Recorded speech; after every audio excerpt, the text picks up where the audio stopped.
It's Christmas Eve, Merry Christmas Eve.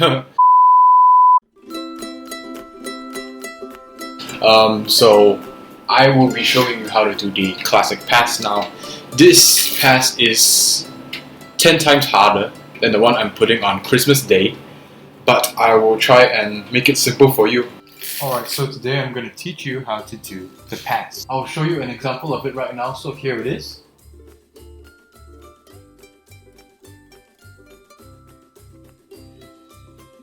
You look at the mechanics of this first, the concept of how it goes. So it's basically the same because it's like cutting a deck, So all you're going to do is you are going to switch places with these packets. That's all you're doing, alright? The concept sounds simple, but the method isn't. It will take you quite some time to master it properly. So this is the classic pass. So let's say I spread it, I turn over the 2 of hearts, I close it up.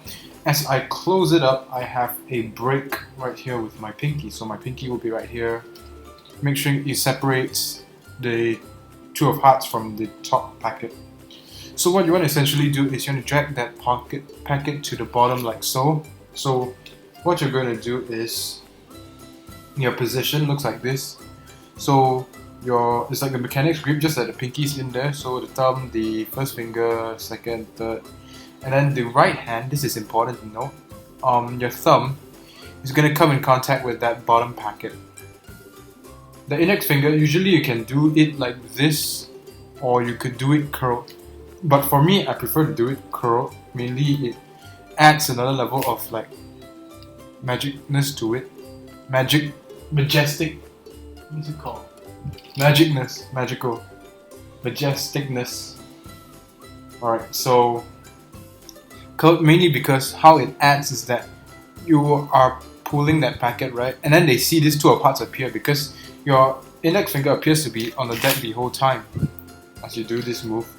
So I recommend it curved, but you have to choose one to be suitable with it. That means when you do the pass, you can't just stick up your first finger like so. Alright? The 3 fingers is going to hold in front, the bottom packet as well. None of the fingers are holding the top packet in the right hand except for finger 1. You see that? Like so. So right now, I am going to need to pull this packet downwards. The way I do it is that I grip it, make sure I have a very tight grip on it. If I hold this deck right here, right, if it stays in position, showing you exposed, it looks like this. Pulling it from here and putting it bottom. Now this is gonna need some muscle memory, so you need to kind of train for it. It's not that easy to know about. Now I'm going to show it to you again from this angle how the classic pass looks like. Just like so. Now on to 3 more passes with the classic pass. With this slide and knowledge in mind, a few things you can do to make it look even more magical, number 1. Number 2, it hides the move as well. So the first thing I'm going to teach you is the dribble pass. So what I'm going to do is going to do the same. I'm going to turn over the card like so. I'm going to do the move. As soon as I do the move and the 2 packets are not touching each other, right? You are going to dribble the cards onto the packet like so. In normal speed, it looks like this.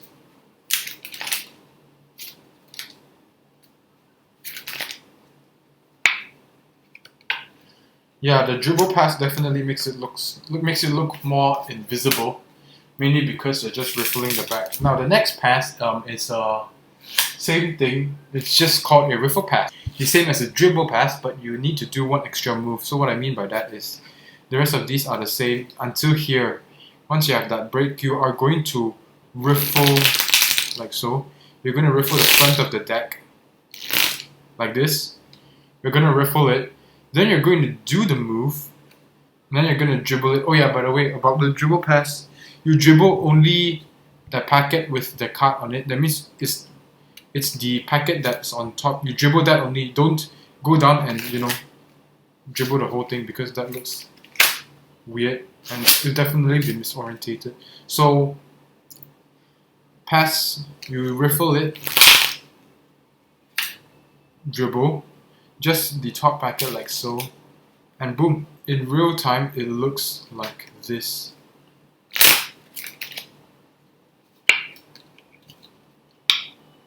The 7 of hearts. Now, moving on to the last pass. Now this pass is kind of like the Dribble Pass, so it's just a variation of it. This is called, I think it's called Jaco Pass, if I'm not mistaken, but here's what it essentially looks like. It's going to be the same as a Dribble Pass, so 9 of clubs.